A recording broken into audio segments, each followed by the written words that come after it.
Ciao amici! Hello everyone! My name is Noor and I am one of the organizers of the Ottawa Italian Week Festival. We are so happy you can join us today for the reading of Strega Nona's Magic Ring, the second book in that series. Come back on Thursday for the reading of the third book, Strega Nona's Magic Lessons. If you have any questions, click on the chat or the Q&A at the bottom of the screen, type your question, and we will answer it at the end of the reading. Today's reader is Marisa Romano from the Dante Alighieri Society in Ottawa. With permission from Simon & Schuster Publishing, here is Marisa. Ciao a tutti, hello everyone, and here I am with Fiso to read you Strega Nona's Magic Ring. Wintertime was very quiet in a little town in Calabria where Strega Nona, Grandma Witch, and her helper Big Anthony lived. People came to Strega Nona to help solve their troubles. Big Anthony did his chores and tried to behave himself, and every morning Bambolona, the baker's daughter, came to deliver the bread. One day the sun began to shine a little brighter. The birds began to sing a little sweeter, and the flowers began to bloom everywhere. Spring had come, and Big Anthony began to drag his feet. "Anthony," says Strega Nona, "whatever is the matter? You are sleeping late.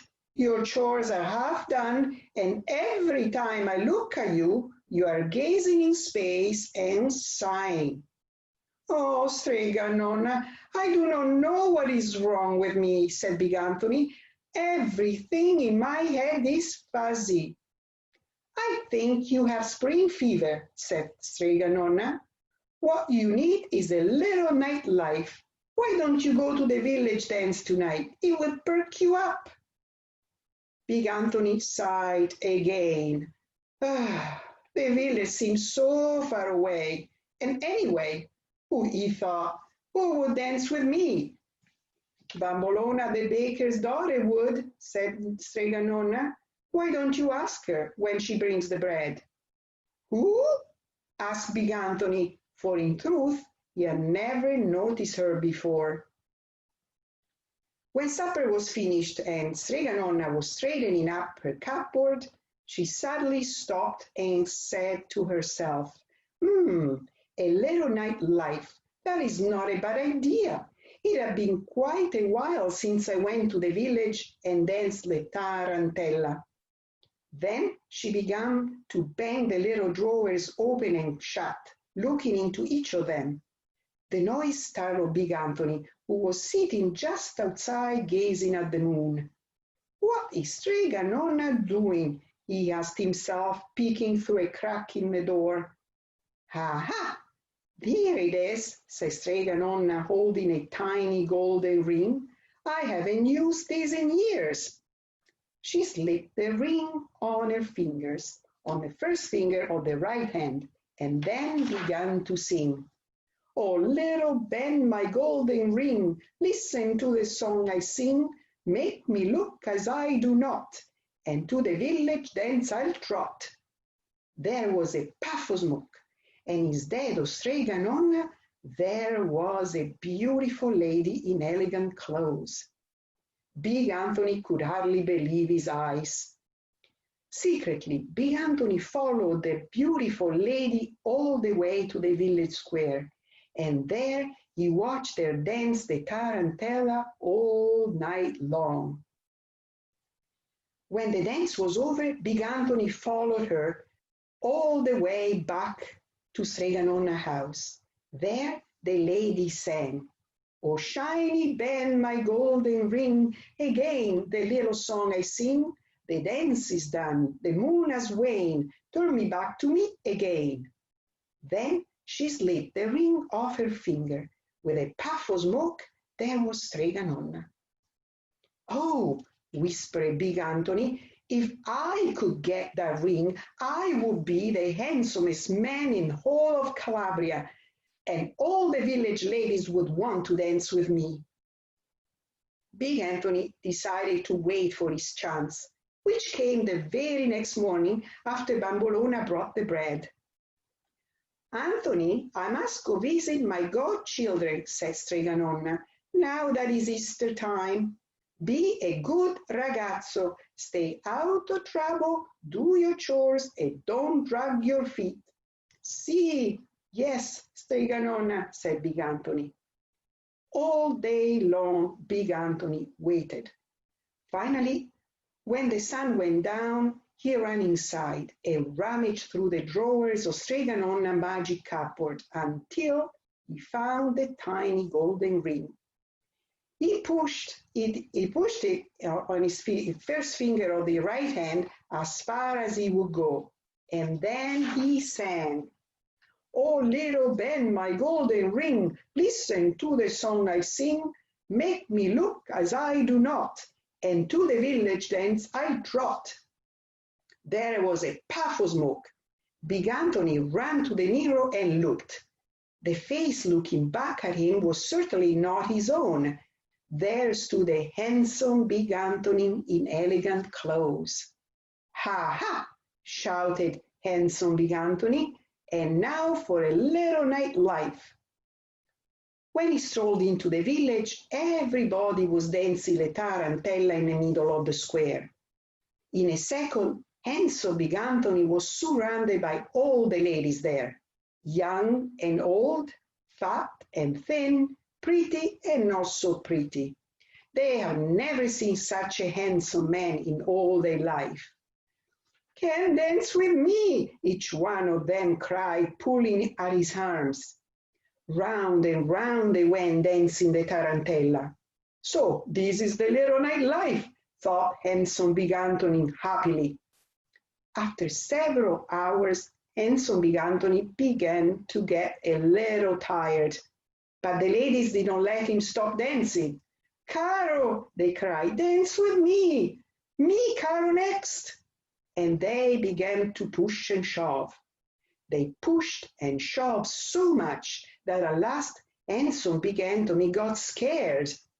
"Un momento, just a minute, let me catch my breath," he cried. But the pushing and shoving and grabbing and kissing only went on more. Handsome Big Anthony began to run. The ladies began to run too, after him. Handsome Big Anthony stopped and sang, "Oh, shiny Ben, my golden ring, again the little song I sing. The dance is done, the moon has waned. Turn me back to me again, please." And he tried to take off the ring, but he stuck fast. "Mamma mia," he cried, "what am I going to do?" Past the fountain, past the priest, past the sisters of the convent on their way to prayers he ran, out through the gate, past the goat into the countryside. "Me, dance with me, amore," cried the ladies close behind. And so Big Anthony continued to run. Again he sang the song, although he was out of breath. Again he tugged at the ring, but he would not budge. At last he climbed the cypress tree up to the very top. Now he had no way to go. "Help, save me, help!" And he sang some more, and he tugged some more, but it did no good. The ladies reached the tree and shook it hard, shook and shook and shook it. "Come down, you handsome devil, you! Dance with us some more, with Maria, Concetta, Clorinda, Rosanna, Teresa, Francesca, Clotilda," they cried. Finally, they shook the tree so hard that handsome Big Anthony lost his grip and flew into the air. "Oh no," he cried, "now they will get me for sure." He landed on his handsome big nose right in front of the little house, Strega Nonna house, and Strega Nonna was home from her visit. It did not take her the time to blow 3 kisses to see what had happened. "Anthony," she said, "where did you get my magic ring?" "Oh, Strega Nonna, help me, please. I only wanted a little fun, just a little bit of night life. I sang the song, but the ring is stuck. What am I to do? Here they come, they are after me. Please make me again. Strega Nonna opened a flask of olive oil and rubbed some on his finger. Now, she said, sing. And so Big Anthony loudly sang. Oh, shiny bell, my golden ring, again the little song I sing. The dance is done, the moon does wane, turn me back to me again. The ring slipped off his finger, and when the puff of smoke had cleared, here sat plain Big Anthony. Where is it? Oh, where did he go? Where is that handsome devil? Cried the ladies from the village. There is nobody here, as you can see, but me and Big Anthony, said Strega Nonna. Calling, wait, wait for us. The ladies rushed away and soon were out of sight. Oh, Anthony, said Strega Nonna, you will never learn. Strega Nonna, you saved my life. Never again, I promise, never will I touch your magic, cried Big Anthony. Never mind, Big Anthony, said Strega Nonna with a smile. There are other kind of magic in the spring. The end. Did you like the story? What do you think? Will Big Anthony keep his promise to never touch Strega Nonna's magic again? And what do you think about the magic ring? Let me know. Send your question down there. What? Fizo is saying something. Really? Why? Fizo wants the golden ring. He wants to be handsome, so he has more friends. But no, Fizo, you are fine just the way you are.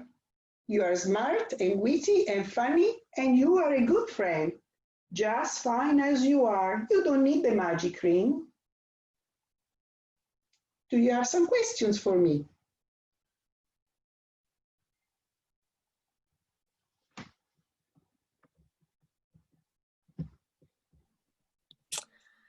Well, our friends at St. Luke's team don't think that Fiesel's gonna keep his promise. Well, I don't know. Maybe. Well, or actually Big Anthony. I think they meant Big Anthony. Yeah, Big Anthony, I know. I don't know. We'll see in the next stories, but I think, like you, I don't think he's going to be very good.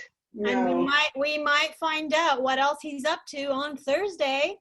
Yes. As Strega Nona's magic lessons. Right.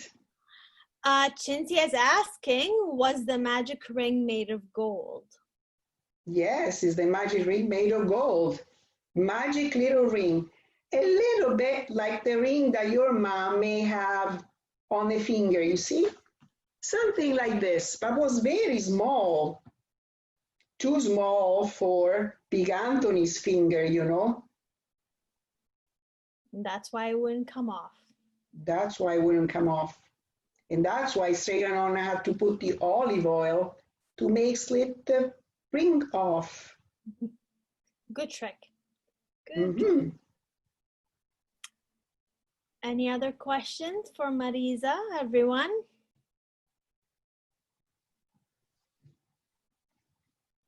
So would you want to have a magic ring like Fizo, or you are happy with what you are? You should be. I think they are happy. That's why they're not saying anything.